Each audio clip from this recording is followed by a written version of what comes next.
Kini kita bersatu untuk memuji Tuhan kita yang luar biasa, Bapak Ibu. Kita mau siapkan hati dan pikiran kita mau memuji buat kebesaran Tuhan. Amin. Sebelum kita memuji Tuhan, saya mau dengar dulu jemaat Filipi suaranya. Filipi, yes. Filipi, yes, yes. Filipi, yes, yes, yes. Luar biasa antusiasnya Bapak Ibu. Saya yakin dan percaya, sekalipun kita ada di rumah, tapi kuasa Tuhan nggak pernah terlambat untuk memuji dan membesarkan nama Tuhan. Amin. Mari kita Bapak Ibu mendengar pujian Hatiku Percaya. Kita berani buat Tuhan. Kita bersorak bagi namanya. Haleluya.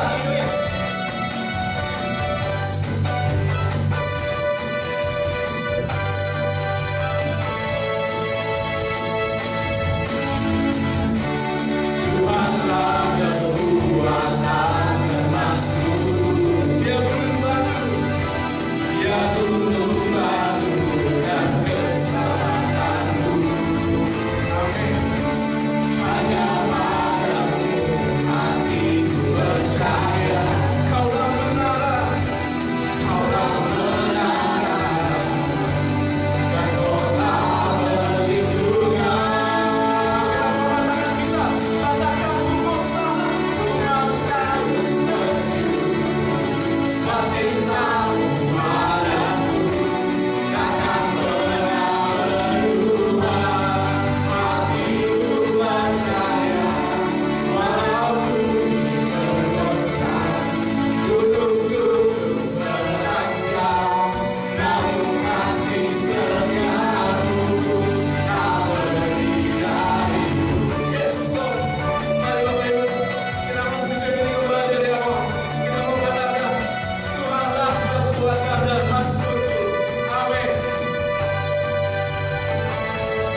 bahwa janji Tuhan seperti fajar pagi hari yang gak pernah terlambat bersinar. Bapak Ibu, kira pujian ini ketika menghadapi kehidupan ini. Haleluya.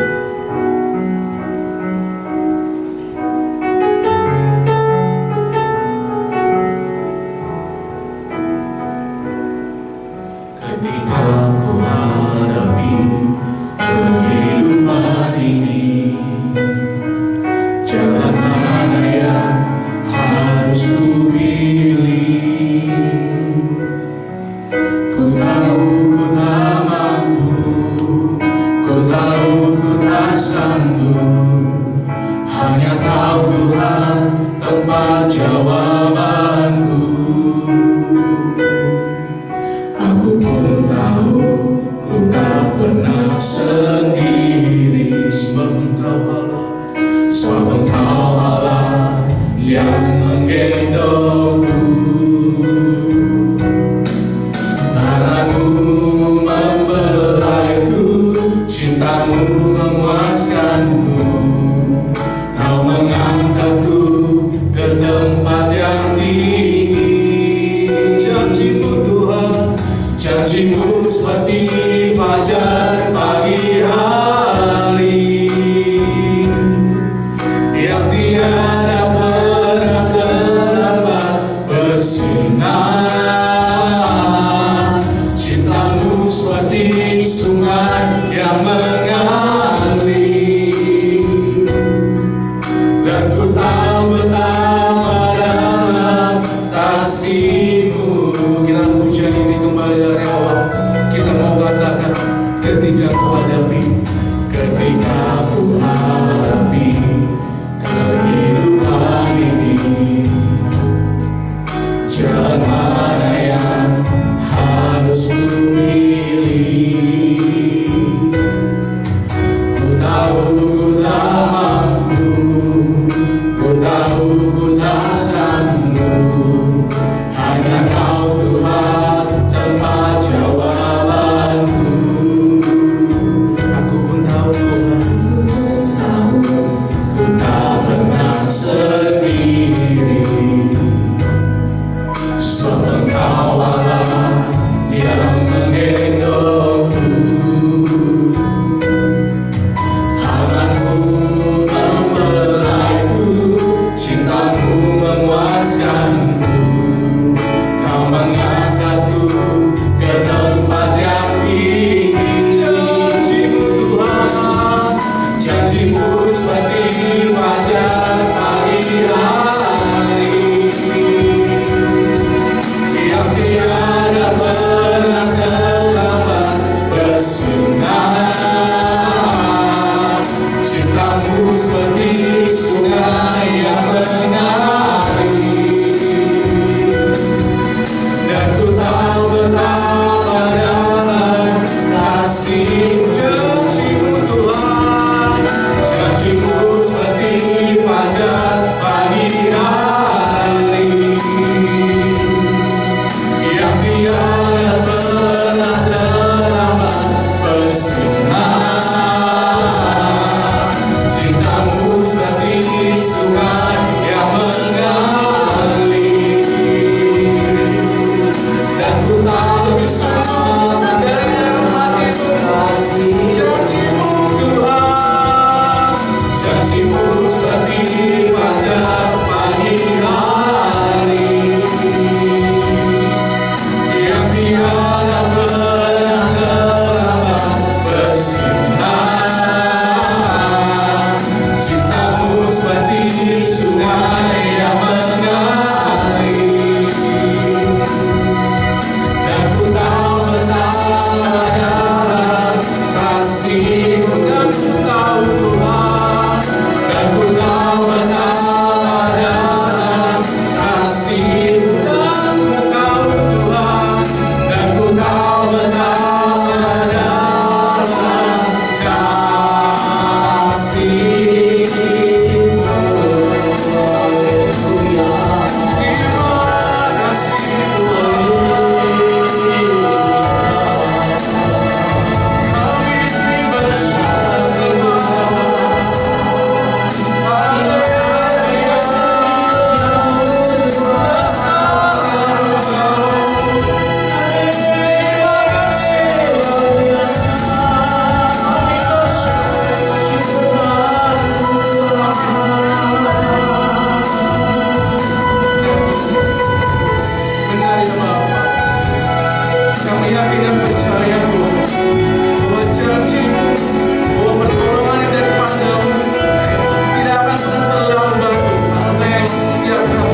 setiap relung hati kami dengan firman-Mu. Terima kasih Tuhan Yesus yang baik, terima kasih. Inilah hati kami siap untuk mendengar firman-Mu. Di dalam nama Tuhan Yesus Kristus kami telah berdoa dan mengucap syukur. Haleluya. Amin. Shalom jemaat Tuhan. Haleluya, haleluya. Dahsyatnya kita telah memuji dan menyembah Tuhan, dan kita melihat kesaksian dari anak-anak muda yang mencintai Tuhan, dan kita doakan supaya mereka menjadi hamba-hamba Tuhan dimanapun Tuhan pakai dalam hidup mereka. Firman Tuhan hari ini pasti memberkati kita semua. Jadi saya menghimbau ketika Bapak Ibu Saudara sekalian jemaat yang mendengarkan, menonton khotbah pada hari ini, pastikan engkau mendengarnya sampai akhir, karena firman Tuhan itu saya yakin akan memberkati kita semua. Yang percaya katakan amin. Amin. Haleluya. Kita tahu sekarang kita akan memasuki tatanan hidup baru, ya, yaitu yang dinamakan new normal, ya, hidup normal yang baru. Di satu sisi kita dihimbau untuk menjaga imunitas tubuh kita dalam hal makan makanan yang bergizi, juga olahraga yang teratur. Tapi satu hal hari ini, gereja atau firman Tuhan menghimbau kita semua bukan hanya menjaga imunitas tubuh kita, tapi saya mau katakan, imunitas roh harus kita jaga. Kenapa? Karena saya lihat hari-hari ini memang hari-hari yang sulit. Saya lihat di media sosial, teman-teman saya merasa sedih, patah hati karena pendapatannya berkurang, bahkan untuk beberapa bulan tidak ada pendapatan gitu. Karena usahanya harus tutup, ya, bahkan harus dipotong gajinya gitu. Ya. Satu hal, izinkan firman Tuhan hari ini memberi kekuatan bagi kita, sehingga kita anak-anak Tuhan tidak menjadi patah hati, tapi ketika kita mendengarkan firman Tuhan ada kekuatan baru yang akan memberikan semangat bagi kita, harapan baru bahwa bersama Allah aku dapat melalui semua ini. Amin. Firman Tuhan hari ini bertemakan membangun roh yang perkasa. Kalau kita lihat di Lukas 1 ayat 80, demikian firman Tuhan. Adapun anak itu bertambah besar dan makin kuat rohnya, dan ia tinggal di padang gurun sampai kepada hari ia harus menampakkan diri kepada Israel. Dalam firman Tuhan, anak itu siapa? Anak itu yaitu Yohanes, anak Zakaria. Ia bertumbuh besar, namun bukan hanya tubuhnya yang besar, tapi firman Tuhan katakan rohnya semakin kuat. Apa maksud daripada firman Tuhan ini? Yang menjadi persoalan hari ini, kalau kita melihat ada orang yang ketika menghadapi badai masalah, dia dapat berdiri teguh. Tapi di sisi lain, dia menghadapi badai masalah orang yang lain, namun hatinya rapuh, hatinya roboh. Kita lihat di sini bahwa yang menjadi persoalan adalah bagaimana roh di dalam kita. Tubuh kita bisa gemuk, tapi roh yang ada di dalam kita kurus. Ya. Seperti di dalam Amsal 18 ayat 14 berkata, orang yang bersemangat dapat menanggung penderitaannya, tetapi siapa yang akan memulihkan semangat yang patah? Atau dalam versi King James Version atau dalam bahasa Inggris ya berkata, the spirit of a man will sustain his infirmity, but a wounded spirit who can bear. Artinya di sini adalah the spirit of man. Jadi roh seseorang itu yang dapat menanggung kelemahannya.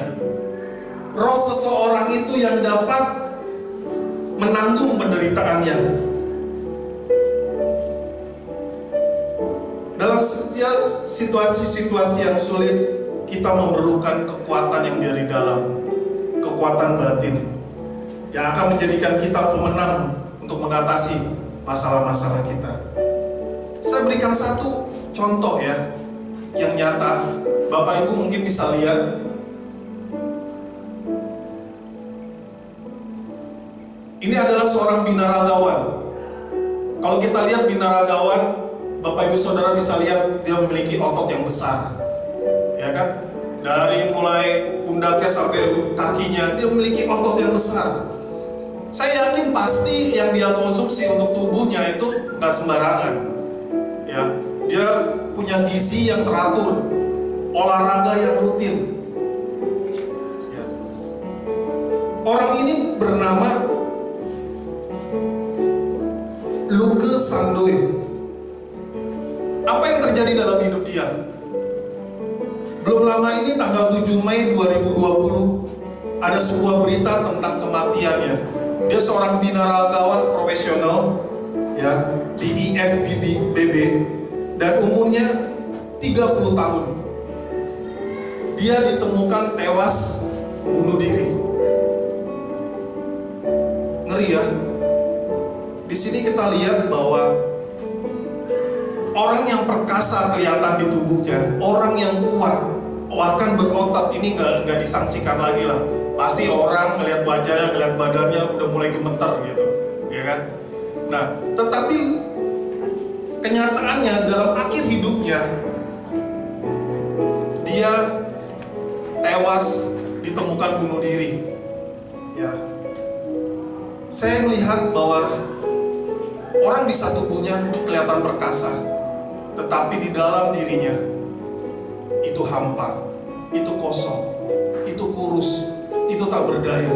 Sehingga ketika dia menghadapi badai, ketika dia menghadapi masalah, dia stres, dia kehilangan arah, dan dia mengambil keputusan yang salah. Oleh sebab itu firman Tuhan datang bagi kita semua.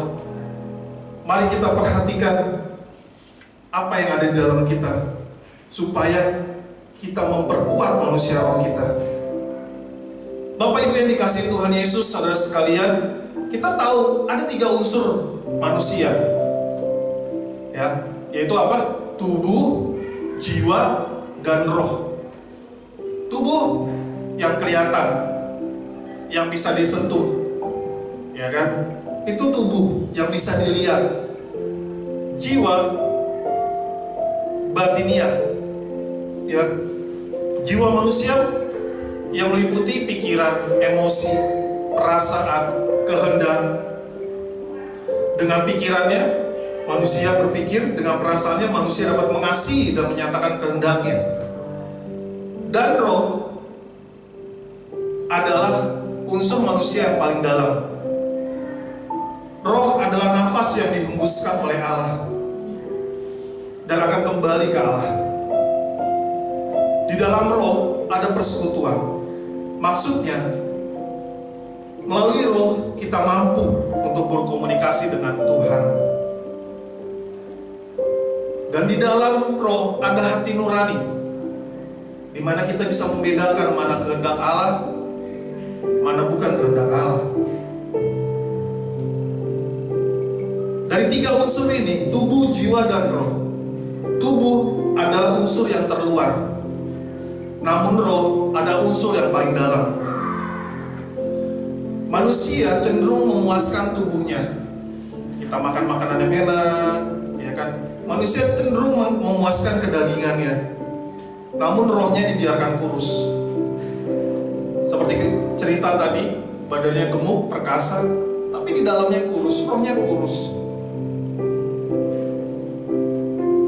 Dan gak heran ketika badai itu datang, masalah itu datang, ia mudah jatuh, putus asa, dan kecewa.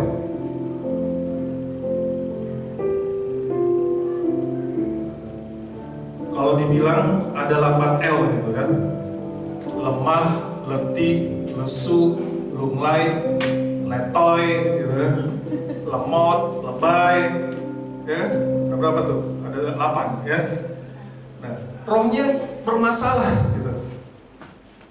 Yang sering ditemui ya akhir-akhir ini, jemaat-jemaat Tuhan juga sering datang beribadah di dalam gereja, namun pada hakikatnya dia kehilangan kuasa ibadah. Apa itu kuasa ibadah? Perubahan hidup, perubahan karakter, perubahan perilaku, dan pertumbuhan iman. Artinya gimana? Orang bisa rajin datang ke ibadah, orang bisa setia datang hari Minggu, namun hidupnya dan karakternya dari dulu, sekarang, mungkin sampai selama-lamanya, kalau dia gak berubah, dia seperti itu aja gitu. Gak mengalami perubahan apapun, gak mengalami pertumbuhan iman. Mengapa? Karena banyak jemaat Tuhan datang ke kebaktian secara lahiriah. Tubuhnya aja duduk di bangku, tetapi di dalamnya, rohnya, dia tidak diubahkan. Jemaat Tuhan bisa datang ke gereja, ya kan, shalom gitu, ya kan, saat memuji Tuhan, oke lah, kan tadi terdiri dari unsur tubuhnya ada di gereja, jiwanya oke lah, dia ngerasain getaran-getaran Roh Kudus, haleluya, gitu kan, dia ngerasain jamahan Tuhan, terharu gitu. Tetapi unsur yang ketiga, rohnya, apakah dia mengalami pertumbuhan? Apakah rohnya semakin kuat? Apakah rohnya semakin diubahkan? Semakin perkasa? Itu yang menjadi permasalahan hari-hari ini.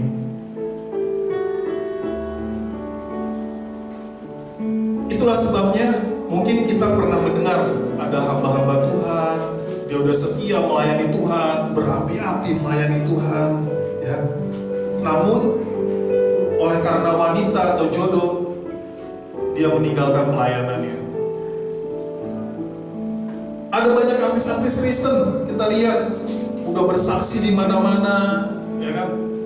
Namun karena sesuatu hal duniawi, dia meninggalkan imannya. Inilah yang menjadi masalah kalau di dalam kita tidak mengalami pertumbuhan. Di 1 Timotius 1 ayat 18 berkata, tugas ini kuberikan kepadamu, Timotius anakku, sesuai dengan apa yang telah dinubuatkan tentang dirimu, supaya dikuatkan oleh nubuat itu engkau memperjuangkan perjuangan yang baik dengan iman dan hati nurani yang murni. Ayat 19, beberapa orang telah menolak hati nuraninya yang murni itu, dan karena itu kandaslah iman mereka. Kita melihat di sini ketika rohnya itu tidak bertumbuh, ketika hati nurani itu tidak tajam, iman orang bisa kandas.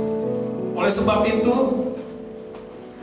Timotius dinasihatkan, ketika dia memperjuangkan pelayanannya, nggak butuh iman aja. Betul, iman itu sangat perlu, tapi Tuhan bilang, ketika engkau menolak hati nuranimu, maka imanmu bisa kandas. Betul, ketika engkau melayani Tuhan dengan iman, ketika engkau menjadi well dengan iman, ketika engkau berdoa dengan iman, tetapi hati nuranimu tidak kau pertajam, maka segala sesuatu tawaran dunia bisa menggoyahkan iman kita. Contohnya apa? Misalnya adik-adik nih ujian di sekolah, ya kan? Kita tahu bahwa nyontek itu nggak baik, nyontek itu nggak boleh, berdosa. Diajarin mungkin di youth-nya di RPF, ya. Tetapi ketika ujian, hati nurani kita main, ya kan? Aduh, gue nggak bisa ngerjain, ya kan? Kita bisa aja Roh Kudus bicara dalam hati kita nggak mau denger gitu. Udahlah, daripada gue jelek, udahlah. Gue kemarin main seharian nggak belajar, ya udahlah nyontek aja nyontek. Hati nurani kita semakin beku gitu. Kita lakukan apa yang jahat di mata Tuhan. Nah, itu yang dibilang hati nurani yang di dalam. Atau mungkin bapak-bapak gitu, kita tahu selingkuh itu nggak baik, selingkuh itu nggak boleh. Tapi lucu ya, ada orang Kristen juga bisa gitu, tergoda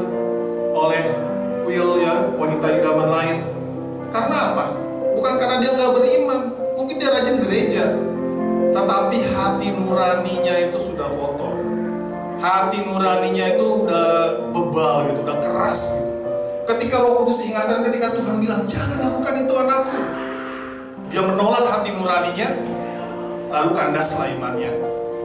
Lalu banyak anak-anak Tuhan jatuh dalam dosa-dosa yang saat-saat ini. Dalam Matius 5 ayat 20, kita lihat bersama.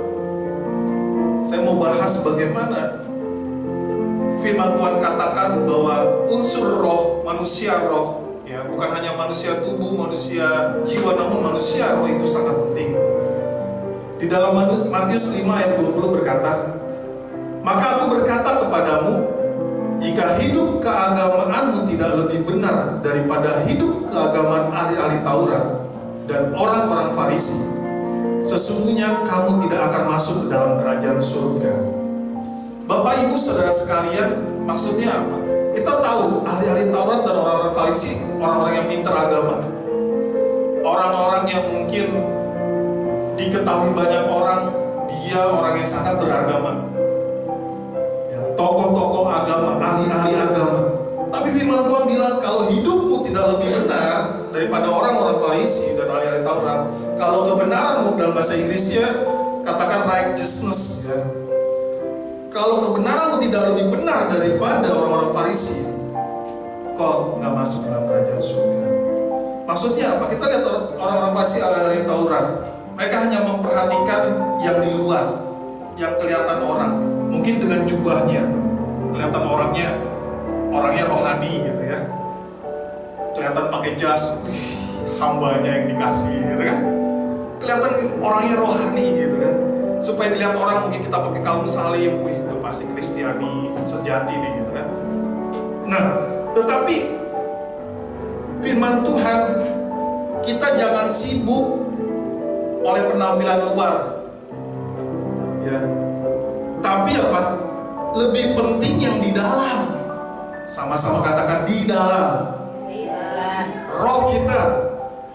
Bahkan di ayat selanjutnya, di ayat 23 sampai 24 berkata kayak gini kisahnya ya.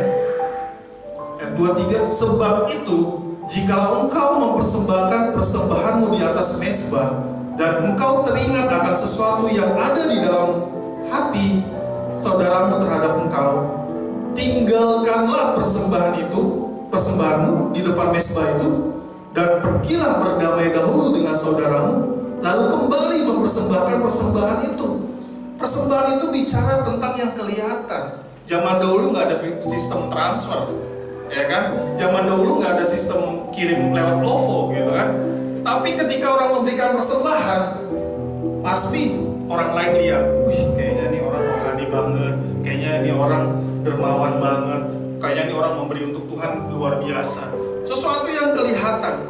Tapi Tuhan bilang, firman Tuhan bilang, Tuhan pentingin yang dari dalam. Ketika engkau memberi, tetapi engkau ingat ada sesuatu yang mengganjal dalam hatimu terhadap saudaramu, Tuhan bilang gak butuh persembahan lu. Selesaikan dengan saudaramu, berdamailah dengan dia, baru engkau datang dan mempersembahkan persembahan. Firman Tuhan mengingatkan kita bahwa di dalam yang paling penting, bukan yang kelihatan. Bagaimana engkau benar-benar hatimu diperbaharui, imanmu, rohmu yang dibentuk, diperbaharui, dikuatkan. Itu yang paling penting di hadapan Tuhan. Saya kasih satu contoh lagi. Kisah waktu Yesus dicobai. Ada dalam Matius 4 ayat 1-11. Ketika Yesus dicobai, iblis berkata kepada Yesus, pencobaan yang pertama. Iblis berkata, jika engkau anak Allah, perintahkanlah batu-batu ini menjadi roti. Bapak Ibu saudara sekalian, kenapa iblis suruh Tuhan Yesus ubah batu menjadi roti? Saat itu Yesus sedang puasa 40 hari. Dan Yesus sedang lapar.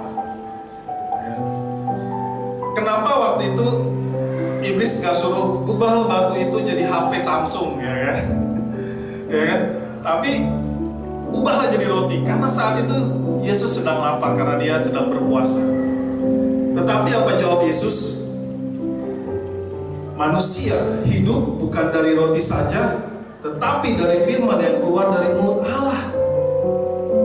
Artinya apa? Bukan hanya kelihatan aja supaya tubuh kita buncit gitu kan, makmur, kelihatan hebat. Kita hidup, kita pikirin tubuh kita doang.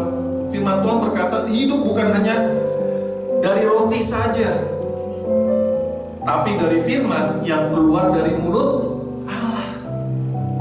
Artinya itu yang akan membangun roh manusia, roh kita. Dan yang kedua, apa pencobaan yang kedua? Iblis bawa Yesus ke kota suci dan menempatkan di hubungan bait Allah. Apa yang iblis tawarkan? Iblis berkata kepada Tuhan, jika engkau anak Allah, jatuhkanlah dirimu ke bawah, sebab ada tertulis, mengenai engkau, ia akan memerintahkan malaikat-malaikatnya, dan mereka akan menatang engkau di atas tangannya, supaya kakimu jangan terantuk kepada batu. Kita melihat kenapa iblis bawa Tuhan Yesus ke bait Allah. Karena bait Allah itu pusat keramaian, banyak orang yang berkumpul. Kenapa iblis bilang, Tuhan, kalau jika engkau anak Allah, jatuhkan dirimu.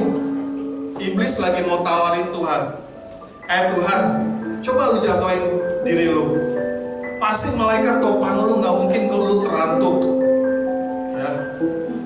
Kalau itu lu lakukan, orang banyak yang lagi ngumpul akan melihat, hei, siapa itu? Keren banget.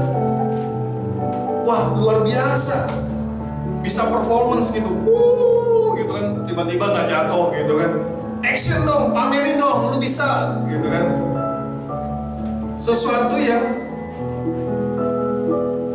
pujian yang semu gitu.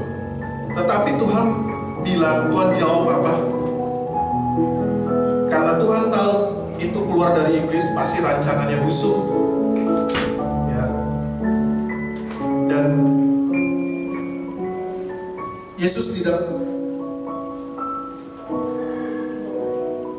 tidak mengikuti apa yang iblis lakukan. Yesus tidak menuruti maunya iblis, karena dia nggak mementingkan pujian yang semu dari dunia, tetapi dia tahu yang terpenting adalah bagaimana mengetahui kehendak Bapaknya. Dari sini kita melihat bahwa membangun manusia roh itu sangat penting agar kita mengalami kemenangan dalam masa hidup kita, dalam hari-hari kita, dan perkenanan Tuhan.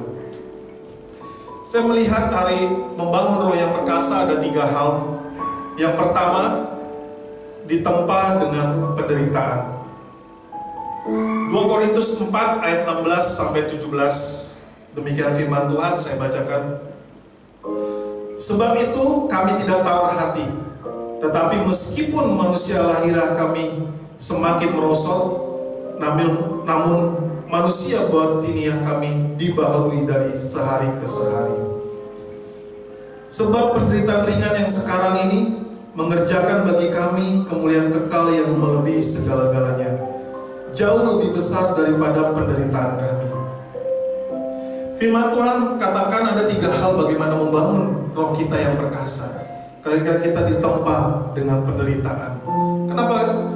Apa yang menjadi penderitaan kita sekarang ini? Bapak Ibu yang terkasih dalam nama Tuhan Yesus, bagaimana manusia roh kita bisa perkasa dan kita bisa kuat? Kalau engkau ditempa dalam penderitaan, apa yang menjadi penderitaan? Mungkin penderitaanmu saat ini kau harus bersabar. Kau diuji Tuhan untuk sabar. Sabar terhadap seseorang, sabar terhadap jemaat, sabar terhadap suami, sabar terhadap istri. Kayaknya ngerasa, aduh Tuhan, kapan berubahnya nih dia nih. Sabar kepada anak-anak kita, ya kan? Males banget, gak ada perubahan. Itu mungkin bagi kita suatu penderitaan yang mungkin apa ya? Kapan gitu berakhir gitu kan? Tapi Tuhan bilang penderitaan ringan ini akan mengerjakan kemuliaan yang kekal yang melebihi segala-galanya. Apalagi penderitaan kita, penderitaan kita, mungkin kita disarankan untuk baca firman. Wih, kok penderitaan? Iya, karena apa?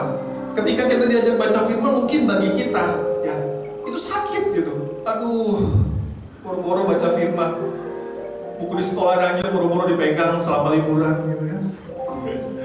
Tapi kita disuruh baca firman.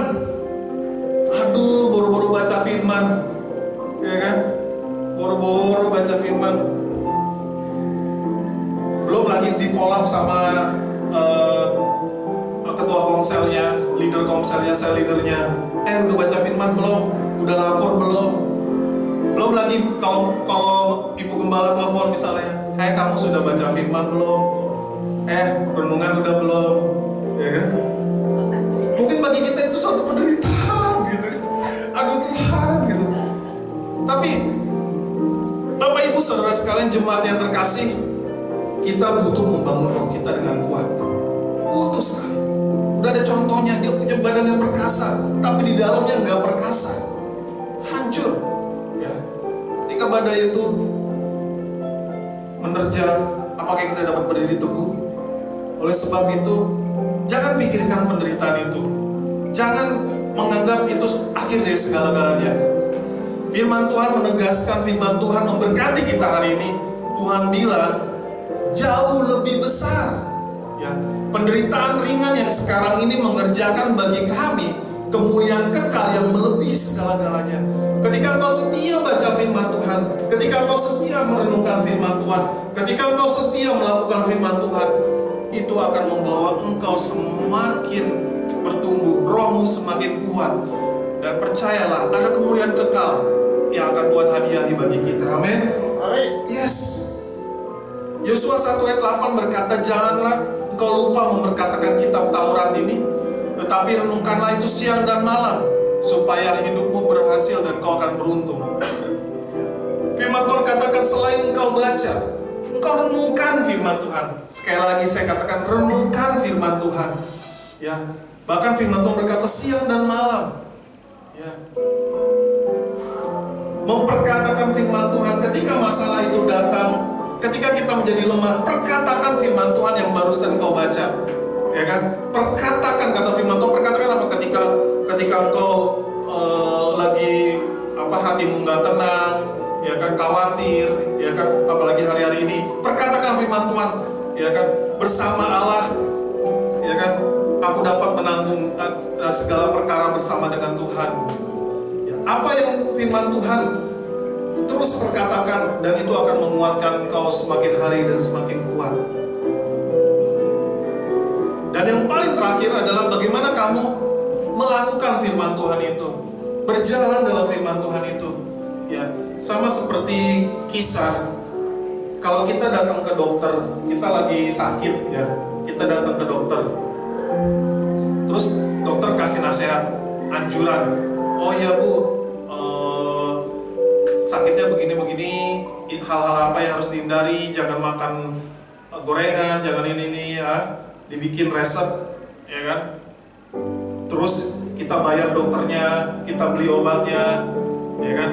Terus sampai rumah, kita nggak melakukan apa-apa, kita nggak dengerin apa kata dokter itu, tetap makan yang dipantang, minum obat, kita nggak minum obat, gitu. Itu gimana?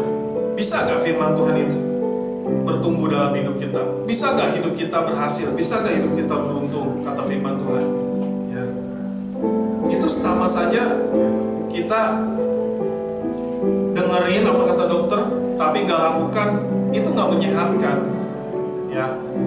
Nah, sama seperti ketika kita baca firman, kita renungkan firman, kalau kita nggak coba melakukannya, ya, kita nggak coba berjalan dalam firman Tuhan itu, maka segala sesuatunya akan menjadi berlalu begitu saja. Oleh sebab itu, saya mau menghimbau jemaat sekalian bahwa ketika kita mau membangun roh kita yang perkasa, kita mau ditimpa oleh penderitaan. Dengan cara apa? Kita terus baca, renungkan, memperkatakan, dan melakukan firman Tuhan. Yang kedua, bagaimana membangun roh kita yang perkasa? Yang pertama, diingat kesementaraan. Ya. Kita baca firman Tuhan di 2 Korintus 4 ayat 18. Ini firman Tuhan, sebab kami tidak memperhatikan yang kelihatan, melainkan yang tak kelihatan. Karena yang kelihatan adalah sementara, sedang yang tak kelihatan adalah kekal. Firman Tuhan berkata bahwa hidup ini sementara. Ya. Seperti yang tadi saya katakan bahwa banyak manusia melihat apa yang kelihatan. Benar gak? Ibu-ibu ya, banyak konsentrasi dengan apa yang kelihatan. Ya. Istri-istri punya perlengkapan, mungkin make upnya sampai sekoper gitu kan, supaya kelihatan cakep, ya, kelihatan jreng, kelihatan wow gitu kan. Kita memperhatikan yang kelihatan. Tapi ingatlah, yang kelihatan itu hanya sementara. Tubuh kita akan kembali ke tanah. Namun roh kita akan berada dalam kekekalan. Umur manusia 60, 70, kalau kuat 80. Namun firman Tuhan mengatakan, mengingatkan kita bahwa Tuhan menyediakan kediaman yang kekal, yang tidak dibuat oleh tangan manusia. Percayalah, hidup ini hanya sementara. Dan kita lihat apa yang kekal. Kita konsentrasi, kita fokus juga kepada apa yang kekal. Karena roh kita akan dibawa kepada kekekalan. Tubuh kita akan kembali ke tanah. Oleh sebab itu, mari kita membangun roh kita, manusia roh kita. Yang ketiga, dijanjikan masa depan oleh Tuhan. 2 Korintus 5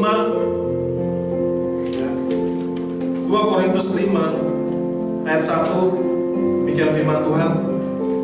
Karena kami tahu bahwa jika kemah tempat kediaman kita di bumi ini dibongkar, Allah telah menyediakan suatu tempat kediaman di sorga bagi kita, suatu tempat kediaman yang kekal, yang tidak dibuat oleh tangan manusia.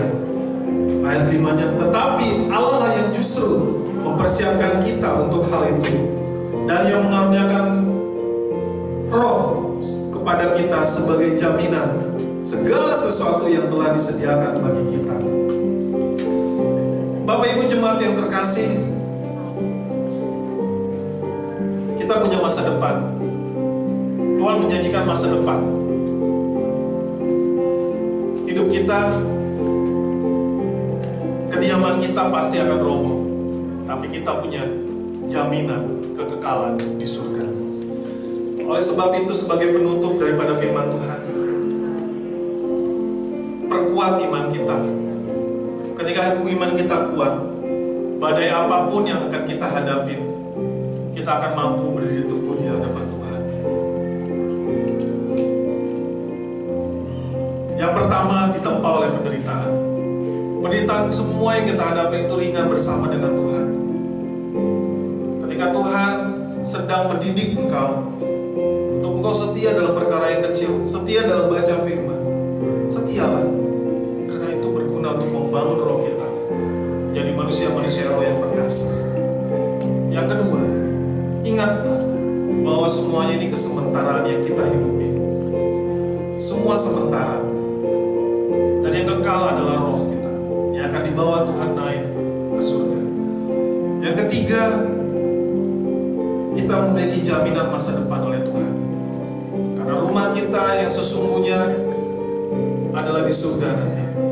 Mari kita sama-sama satukan hati untuk kita mengejar hadirat Tuhan, mengejar kehendak Tuhan, mengejar perkenan Tuhan, untuk kita membangun yang dari dalam, membangun roh kita yang semakin perkasa di hadapan Tuhan. Haleluya, haleluya, haleluya. Biar firman Tuhan itu memberkati kita semua. Tuhan Yesus memberkati. Amin. Tiba saatnya kita akan melakukan perjamuan dengan Tuhan. Kita yakin dan percaya bahwa Kristus dicurahkan bagi kita. Tubuh Kristus yang telah mati bagi kita. Oleh karena itu, hari ini kita akan memperingati bagaimana karya Tuhan atas hidup kita.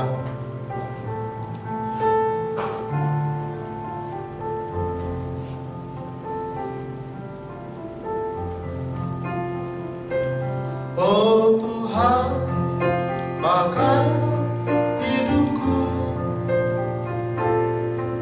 selagi aku masih kuat.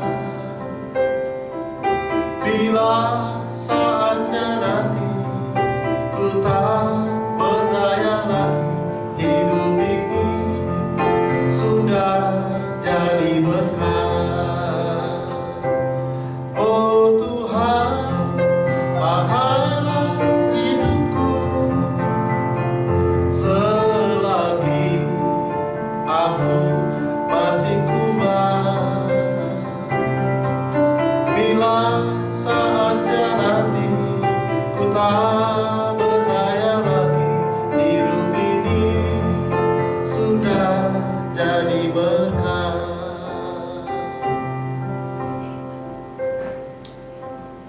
Hidup ini adalah kesempatan.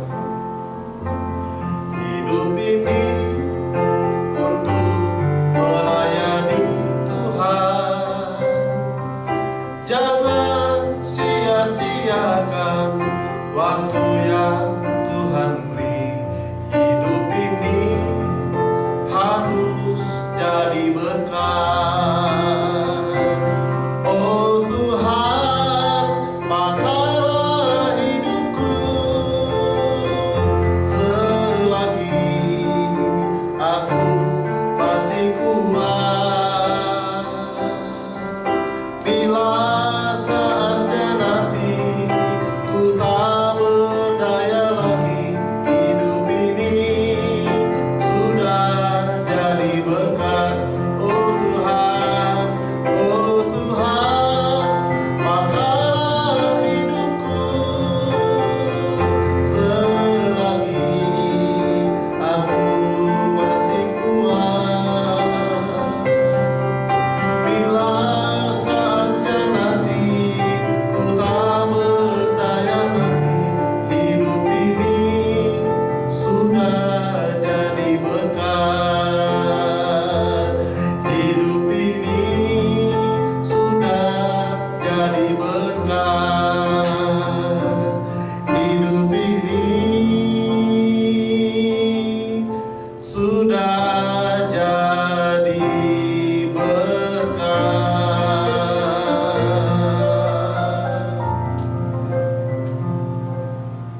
Mari kita angkat roti yang ada pada tangan kita. Roti ini melambangkan tubuh Kristus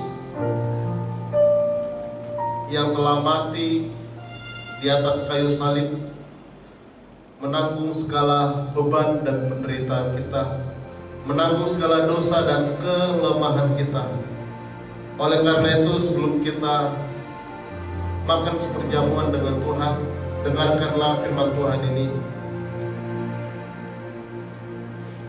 Sebab apa yang telah kuteruskan kepadamu telah aku terima dari Tuhan, yaitu bahwa Tuhan Yesus pada malam waktu Ia diserahkan mengambil roti, dan sesudah itu Ia mengucap syukur atasnya. Ia memecah-mecahkannya dan berkata, inilah tubuhku yang diserahkan bagi kamu. Perbuatlah ini menjadi peringatan akan aku. Mari kita makan roti ini dengan pengucapan syukur dalam nama Tuhan Yesus Kristus.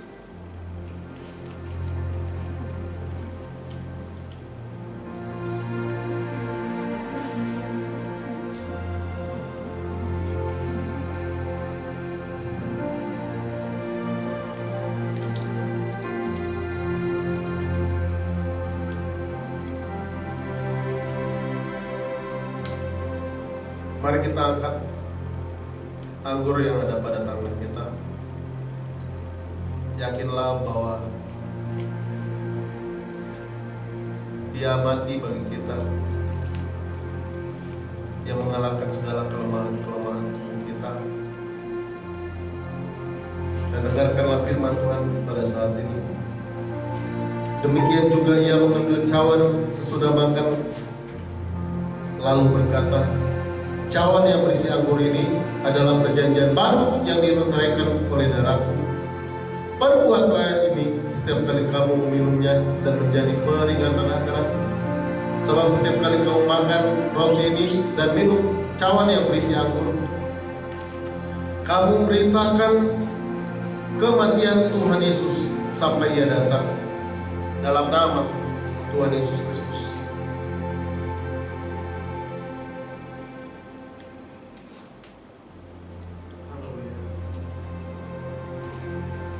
Mari kita mengucap syukur atas itu. Haleluya. Terima kasih Bapa. Kami mengucapkan syukur atas segala kebaikan-Mu Tuhan.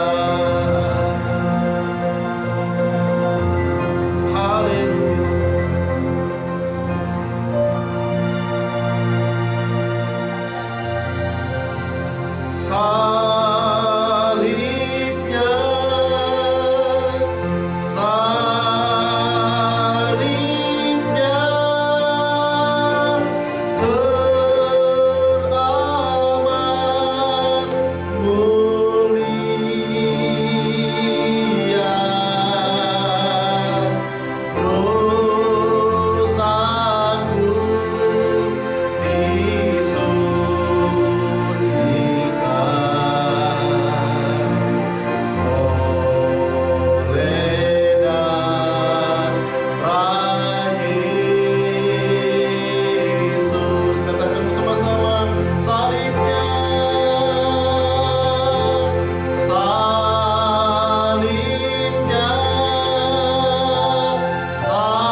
Biarlah lewat peringatan pada saat hari ini kami makan seperjamuan dengan Tuhan Yesus. Kami makan seperjamuan dengan saudara-saudara kami, jemaat-jemaat Tuhan yang mengasihi Tuhan. Kami teringat akan bangsa dan negara kami. Kami teringat akan Tuhan, gereja-Mu dimanapun berada pada saat hari ini. Kami teringat Tuhan dengan jemaat-jemaat-Mu dimanapun berada pada saat hari ini. Kami berdoa bagi mereka di dalam nama Tuhan Yesus Kristus. Biarlah shalom, damai sejahtera Kristus turun atas mereka di dalam nama Tuhan Yesus Kristus. Dan kami berdoa Tuhan, biarlah dengan peristiwa yang pada saat hari ini kami lakukan, kami percaya dan kami yakin bahwa penyertaan Tuhan tidak akan pernah habis-habisnya dalam kehidupan kami, dalam menghadapi wabah corona yang masih Tuhan ada di bangsa kami, bangsa Indonesia. Kami tidak takut, kami tidak gentar, karena kami punya Tuhan yang luar biasa. Kami percaya kalau Kau mati bagi kami, kami percaya juga Kau akan pasti melindungi perjalanan hidup kami. Engkau pasti akan memberkati kami. Engkau pasti akan menyertai, menolong hidup kami sepanjang zaman. Kami percaya juga Engkau memberkati gereja kami di mana kami beribadah, GBI Filipi. Tuhan berkati supaya kami boleh makin mengenal Engkau dengan benar dalam nama Tuhan Yesus Kristus. Kami sepakat, kami berdoa, yakin Tuhan memberkati gereja-Mu dalam nama Tuhan Yesus Kristus. Mari kita angkat tangan kita dimanapun kita berada. terimalah berkat yang datangnya daripada Allah Bapa, cinta kasih daripada Tuhan kita Yesus Kristus, penyertaan penghiburan damai sejahtera daripada Roh Kudus dicurahkannya kepada kita mulai hari ini sampai Maranatha, sampai Tuhan Yesus datang kembali menjemput orang-orang yang percaya kepadanya demi nama Tuhan Yesus Kristus. Mari setiap kita yang percaya kita katakan bersama-sama, amin. Selamat hari Minggu, happy Sunday. Tuhan Yesus memberkati. Amin.